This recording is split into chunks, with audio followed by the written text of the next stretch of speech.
আজকে গরু ছাগলের টিকা দেয়, তারা টেকনিক্যাল পদমর্যাদা দেয়। আমরা মানুষের শ্রেষ্ঠ জীব, তাকে টিকা দিই, কিন্তু আমাদের কোনো পদমর্যাদা নাই।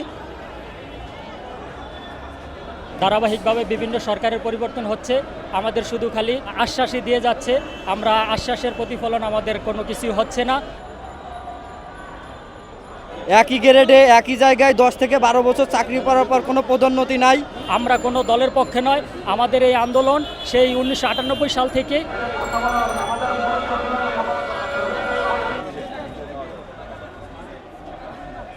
আমরা টেকনিক্যাল কাজ করি, কিন্তু টেকনিক্যাল পদমর্যাদা আমাদেরকে দেওয়া হচ্ছে না।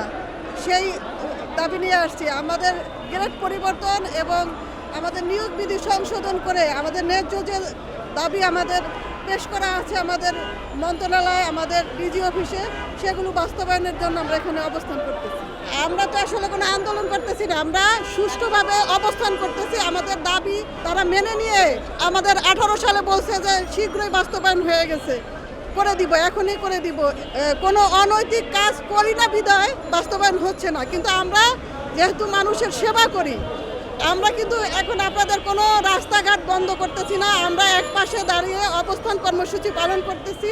ইন সার্ভিস ডিপ্লোমার ব্যবস্থা করতে হবে, ব্যবস্থা করে আমাদেরকে 11 গ্রেডে উন্নীত করতে হবে। 1998 সাল থেকে আমাদের এই আন্দোলন চলছে, ধারাবাহিকভাবে বিভিন্ন সরকারের পরিবর্তন হচ্ছে, আমাদের শুধু খালি আশ্বাসই দিয়ে যাচ্ছে, আমরা আশ্বাসের প্রতিফলন আমাদের কোনো কিছু হচ্ছে না।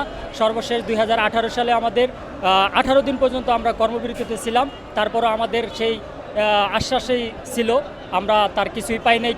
পরবর্তীতে আমাদের আবার গত মে মাসের 9 তারিখে সমস্ত সারা বাংলাদেশের 64 জেলার সভাপতি সেক্রেটারি নিয়ে আমাদের একটা মিটিং আহ্বান করা হয়। সেখানে সকলের সম্মতিক্রমে আমাদের আবার এই কর্মসূচি শুরু হয়েছে।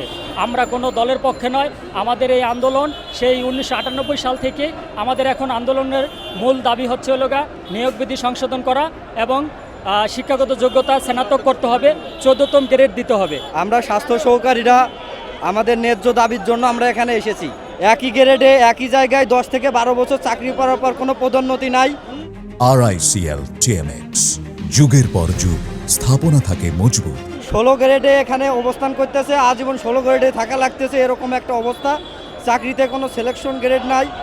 আমাদের আগে যারা ছিল ভূমি অফিসে যারা চাকরি করতো, তাদের পদোন্নতি পায়ে অনেক উন্নত গ্রেডে চলে গেছে, কিন্তু স্বাস্থ্য সহকারীরা সে একই গ্রেডে আছে।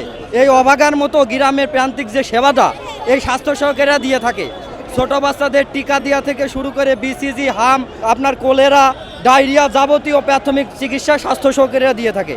স্বাস্থ্য সহকারীরা গ্রামের প্রত্যন্ত অঞ্চলে যে সেবাটা দিয়ে থাকে, এটা গ্রামের একটা প্রাথমিক পর্যায়ে স্বাস্থ্যসেবার একটা অনন্য দৃষ্টান্ত। কিন্তু স্বাস্থ্য সহকারীদের কোনো সুযোগ সুবিধা নাই, এরা বঞ্চিত, এরা এখন বঞ্চিতভাবে কাজ করতেছে। আমরা যে 16তম গ্রেড থেকে শুরু থেকে যে নিয়োগ ছিল সেই রকমই আছে, আমাদের কোনো ভাগ্যের কোনো পরিবর্তন নাই। আজকে গরু ছাগলের টিকা দেয়, তারা টেকনিক্যাল পদমর্যাদা দেয়। আমরা মানুষের শ্রেষ্ঠ জীব, তাকে টিকা দিই, কিন্তু আমাদের কোনো পদমর্যাদা নাই। নিয়োগ বিধি সংশোধন করে আমাদের অতি দ্রুত টেকনিক্যাল পদমর্যাদা দেওয়া হোক। আমাদের 2 দিনের অবস্থান কর্মসূচি, এরপরে আমাদের আরও ধারাবাহিক কর্মসূচি আছে, সেগুলো চলমান থাকবে।